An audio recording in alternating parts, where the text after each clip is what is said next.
I've seen a lot of hate online being like they destroyed Miyagi's character, blah blah blah. I don't know yet. I know the guys. I've interviewed two of them, and I know how much they love Miyagi.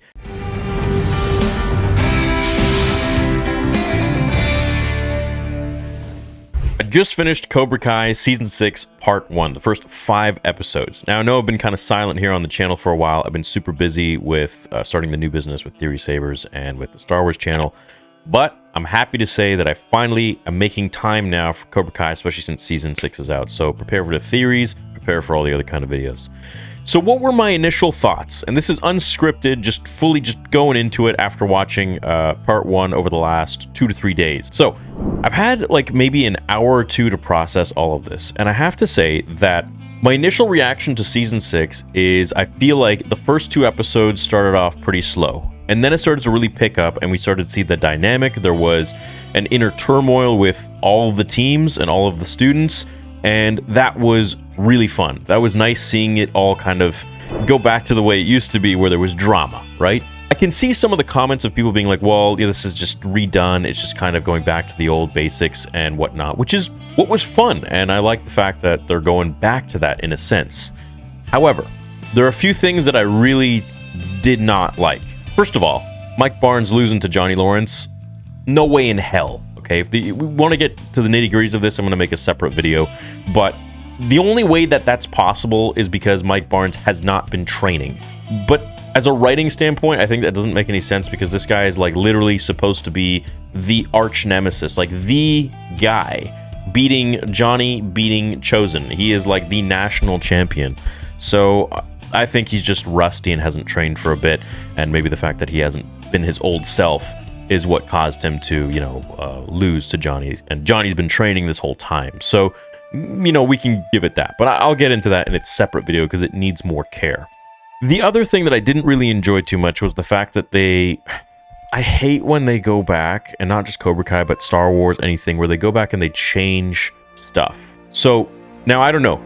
Maybe the whole thing with Miyagi changing his backstory or like creating some sort of like villainous side to him, dark side to him, there's good and bad about it, and I'm going to get into what I think. The good part is, of course, we all have things that we've done in life that we regret, and that's called moving forwards. That's called life. That's called changing and adapting and evolving and becoming a better person and changing your values. And I can see that would be really great character development for Miyagi if he was a bit of a different person and he went to the Sekai Taikai and was like, Frank Dukes in Bloodsport and just this badass dude who was a little more aggressive and hard-edged and just edgy in that sense. Just like, badass. Not the balanced Miyagi that we know. That's cool. But the whole like stealing something thing and all that, I don't know. I don't really like that. But that being said, I'm sure that they're going to have some sort of explanation in Part 2. I know the guys that wrote it, John, Josh, and Hayden, I know they love Miyagi and they wouldn't want to do anything kind of like tarnish his legacy. So I'm sure that either he did have a brother or something and like Daniel's just confused or has the facts wrong, or Mr. Miyagi like stole the necklace back, or I don't know. So I don't know where they want to go with it. But as it stands, if they are actually going back and changing his sort of image, I don't agree with that. I don't like that stuff. When you have an established character and you're kind of providing backstory to them, you have to be super careful because you can kind of ultimately like ruin their image. So it's like now when we look at Miyagi, we're going to see him as this like thief. But again, we don't know because they might totally change it and be setting it up so that we think this until we finally get the answer. And it's like, oh no, Miyagi actually was doing the right thing, or he was saving the day, or he was taking the blame for a kid or something like that we don't know about yet. The very Miyagi kind of thing to do. So there's that. But I don't know what to think of it yet because, well, we've only gotten Part 1 of the season. So as for the rest of it, the whole thing with Tori's mom passing away, I think that adds a shit ton of drama and gravitas to the whole sort of arc for Tori. Her joining Kreese, I can see it, but also it's like, man, that was just a very quick turnaround. If we could have had like one more episode in between that happening, where Kreese like then comes in when she's super vulnerable and needs a father figure, then I could see that. But, you know, it would have been nice if we got to see a little bit more. It felt super rushed to them just like bouncing to Barcelona and at the Sekai Taikai. By the way, shout out to my boy Lil Peach. We can see him in the corner there with Kreese just at the very end. But I gotta say, like, and I know this might not be the most popular opinion, but this is my opinion. You know, having been the first Cobra Kai channel on YouTube, nobody else was talking about this show before me, and I know that makes me cool and trendy, whatever. But I'm trying to explain to you that this show has always meant a lot to me, and Karate Kid has always meant a lot to me. I feel like the first 2 seasons were peak. I don't think you can beat that. You know, YouTube Red. I don't think you can beat the story, the writing, the music, everything, the feeling that it had. But that being said, it established the characters from where we knew them and really like pulled on who they were in the 80s. But to continue the story, you have to do what they're doing, which is evolving the characters, adapting them to today's time, changing their personalities. You know, I think it would be boring if Johnny was like 100% just like he was in season 1 or season 2. He still has glimmers of that, but it's not as prominent. And I think that's important, so it's fine. But maybe that's just meaning the show's dragging on too long, or I don't know. The dynamic between Johnny and Daniel, it's they make up, they break up, they make up, they break up, they make up, they break up. It's just this constant feud, and it's like, I would have rather them just like stay bros. Daniel is just so goddamn freaking annoying. I gotta say, like, he wasn't this annoying when he was a kid. He is so annoying as an adult. He's just like overly emotional, super irrational, jumps to conclusions, just a hothead, which I guess he always was.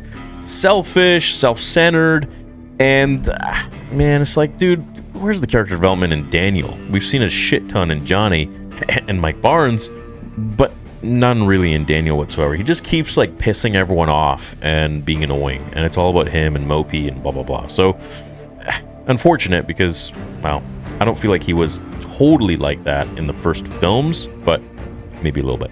The whole thing with the diarrhea scene, I thought that was kind of weird. I mean, like, couldn't you just have him, I don't know, trip over a log or something, or like, you know, he asking Devin for help or whatever, and then she like blindsides him, just like beats the crap out of him or something, like pushes him over a ledge, something like that, perhaps. Him crapping his pants was just strange. I don't know. Poor Kenny, dude. Bringing Mike Barnes in there, I think, was fun. Again, don't think that Johnny can beat Mike Barnes. I don't think from a story standpoint that really makes sense at all, but it is what it is. The whole part with Kreese, we're gonna get to Silver in a minute. The whole part with Kreese, I don't feel like that story was really all that well written out. I couldn't really find myself caring all that much or connecting all that much. Yeah, that whole part and that arc, I feel like I just wasn't able to really connect totally, and I can't really figure out why. I feel like it was kind of out of place for Kreese a little bit, and it was just sort of interjected in this season, but we'll see where it goes. So overall, I gotta say, you know, I think, you know, as you include more and more characters, things get diluted, and you gotta kind of find this balance, as Miyagi would say, to focus on, you know, an equal amount of the characters, but still the legacy characters, and that's difficult to do. For me, season 1 and 2 and 3 and 4, I would say, were peak. Season 5 for me felt like it started to get a little bit goofy, just with Chozen and changing his story a little bit. And season 6, I don't like how they've made Chozen kind of a goofy character. I get that he's older now and all that, but like, it's too much goofiness for Chozen. I loved how episode 1 started out with him being like kind of hard-edged and like Sato, and he's hitting the beam, and I was like, dude, this is actually dope as hell. Finally we get Chozen not being a clown. But then he kind of just reverted back to his ways, and we were getting that with Mike Barnes, and I was like, dude, shit. Like, he's like, maybe if I was the old me, Silver wouldn't have burned my business down. It's like, holy shit, like, they're actually gonna kind of be like how they were, which is makes it interesting and fun and dramatic, instead of everyone just being kind of, you know, super mature or goofy and clowny. But then, you know, it went back. So I don't know how it's gonna work, how it's gonna happen. I'm also wondering, like, Chozen just like up and left to frickin' Okinawa. Like, that was it. That was the last time we kind of saw him. We haven't picked up with his story anymore. So, you know, still a lot of questions I have, which I guess makes sense since they're splitting up the season into like 3 different time drops. The next one is in November, which is what, 5 months, 6 months? How many months is that? 4 months? And then the one after that is sometime in 2025, which is wild to me. Probably in summer, which is, I believe, yeah, that's when season 1 came out. I remember I was in Hawaii, binging the crap out of season 1. And dude, I didn't go outside.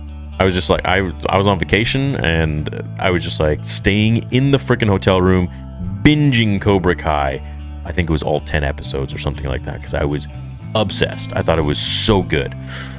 But this one now, get a ton of characters to kind of go through and figure out, and that makes it complicated, and it takes a lot of the energy away from the main characters by just putting it on everybody, kind of like spreading it thin almost.